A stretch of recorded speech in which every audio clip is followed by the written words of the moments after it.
Bonjour les troisièmes, alors aujourd'hui je fais le point brevet de votre cours de probabilité. J'espère que ça a été probabilité, que c'était pas trop compliqué. Normalement vous en avez déjà fait l'année dernière donc ça devrait être plutôt simple. Donc je vous ai mis deux exercices de brevet de probabilité. Donc dans l'exercice 1 vous avez deux urnes. Il y en a une, voilà, vous avez le petit schéma. Il y en a une, ça s'appelle l'urne D, c'est pour les dizaines. On va trouver un nombre en fait à la fin. Et l'urne U, c'est pour les unités. Donc par exemple, il vous dit si je tire 1 dans la l'urne D, donc ça fait 1 en dizaines, et 5 dans l'urne U, ça fait 5 en unités, ça fait le nombre 15. Pardon. A-t-on plus de chances de former un nombre pair que de former un nombre impair? Alors du coup, comme dans votre... comment on sait si un nombre il est pair ou impair? Bah si le chiffre des unités est pair ou impair. Comme dans l'urne U, donc c'est dans l'urne U, c'est la question 1. Dans l'urne U, en fait, on a 5 et 3 qui sont impairs et 2 et 6 qui sont pairs. Donc du coup, on a deux chiffres pairs et deux chiffres impairs.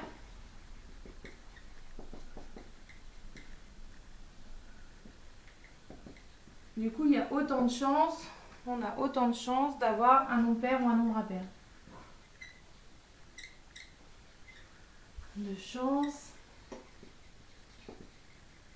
d'avoir un nombre pair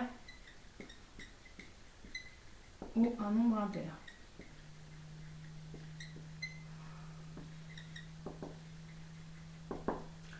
2, on doit faire l'arbre qui représente cette situation. Donc du coup, je change encore de stylo. Du coup, vous avez trois possibilités pour la dizaine. Donc 1, 2, 3. Et pour les unités, bah, vous en avez 4. Donc ça va faire, on va mettre dans l'ordre 2, 3, 5, 6, 2, 3, 5, 6, 2, 3, 5, 6. Donc vous avez 12 possibilités, parce que souvent ils vous demandent dans les exercices, je ne sais pas si vous avez vu.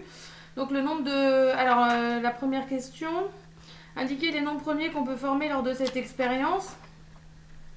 Donc les nombres premiers, je vous rappelle c'est qu'on ne peut pas le diviser. Donc tous les nombres pairs déjà sont... Donc 12 ça marche pas, 13 ça marche. 15 c'est pas possible, 16 c'est pas possible, c'est en table de 4 et de 2. 22 c'est pas possible, 23. 25 c'est pas possible, c'est divisé par 5. 26 divisé par 2, 32 divisé par 2, 33 divisé par 3, 35 divisé par 5 et 36 divisé par 2. Donc les deux seuls nombres premiers ça fait 2. Et donc du coup, donc ça c'était la petite A. Petit b, probabilité d'avoir un nombre premier. Au total j'ai 12 chances. Donc la probabilité d'avoir un nombre premier, donc il y a deux issues qui donnent un nombre premier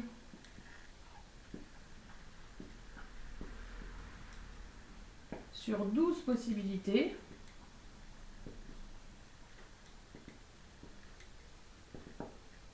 Donc la probabilité d'avoir un nombre premier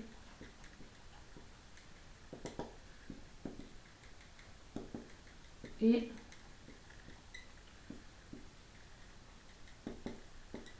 deux sur 12. Et si je simplifie, ça fait 1 sur 6. Et voilà. Et donc du coup, après, c'est la question définir un événement dont la probabilité égale à 1 tiers. Bah, vous en avez plusieurs. Par exemple, 1 tiers, en fait, vous prenez avec les chiffres des dizaines, c'est le plus simple. Par exemple, l'événement A, obtenir 1 en chiffre des dizaines. Ou obtenir 2 en chiffre des dizaines, ou obtenir 3 en chiffre des dizaines. Parce que vous avez 4 chances sur 12 à chaque coup. Donc ça fait bien 1 tiers. Donc vous choisissez, moi j'ai mis, on peut choisir le nombre obtenu à pour chiffre des dizaines 2. Mais si vous mettez 1 ou 3, ça marche aussi. Hop, donc dans la question 3, on peut choisir l'événement. Donc on a plusieurs possibilités. Vous en avez d'autres, hein, je sais pas, qu'est-ce que vous pourriez faire? Non, mais après c'est compliqué, hein, je pense, les autres trucs. Obtenir un nombre dont le chiffre des dizaines est 2. Mais vous pouvez mettre le chiffre des dizaines et 1.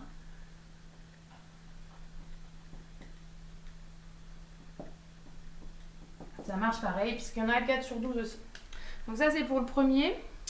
Pour le deuxième, donc Thomas, exercice 2. Thomas a une montre, exercice 2.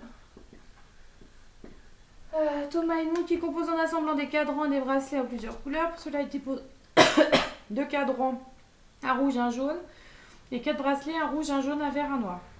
Combien t-il de possibilités? Donc les cadrans, il y en a 2 possibilités. Ah oui, tout à l'heure, j'ai oublié de mettre oméga, mettez bien oméga pour vous habituer pour la seconde. Donc rouge ou jaune pour les cadrans. Et ensuite, bracelet, j'ai rouge, jaune, vert, noir. Voilà, rouge, jaune, vert, noir. Donc du coup, combien j'ai de possibilités? Il y a 8 issues possibles. Vous n'êtes pas obligé de faire un arbre là, je crois pas que ce soit obligé de le faire, mais bon, ça aide. On choisit au hasard un cadran et un bracelet pour se composer sa montre. 2. Déterminer la probabilité d'obtenir une montre toute rouge. Du coup, montre toute rouge, on va faire le chemin. Montre toute rouge, il n'y en a qu'un de chemin sur les 8. Donc la première, c'est 1 sur 8. Ensuite, d'une seule couleur. Donc d'une seule couleur, vous avez 2 chemins, soit elle est toute rouge, soit elle est toute jaune. Donc vous avez 2 chemins sur 8, vous avez une chance sur 4. Et ensuite, déterminer la probabilité d'avoir une montre de 2 couleurs. Et bien avoir une montre de 2 couleurs, c'est l'événement contraire d'avoir une montre de la même couleur sur les tout. Donc du coup, on va l'écrire, ou alors vous pouvez le calculer, hein, mais c'est pas grave. Avoir une montre. Moi, je l'ai fait souvent avec les événements contraires. Vous verrez dans mes exercices, souvent je fais ça. De 2 couleurs différentes et l'événement contraire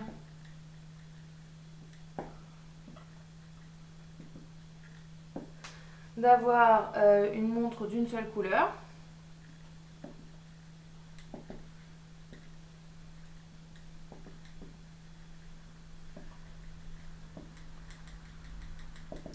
Donc du coup, sa probabilité, ça va être... Je peux écrire là, ouais. La probabilité d'avoir une montre de 2 couleurs.